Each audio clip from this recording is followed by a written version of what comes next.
கருப்பாயி நீ வெளுத்தது ஏன் கருப்பாயி தொட மாட்டேன் தொட்டா நானும் விட மாட்டேன்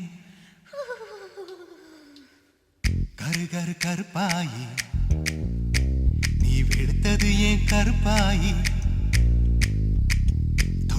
தொட மாட்டேன் தொட்டா நானும் விட மாட்டேன்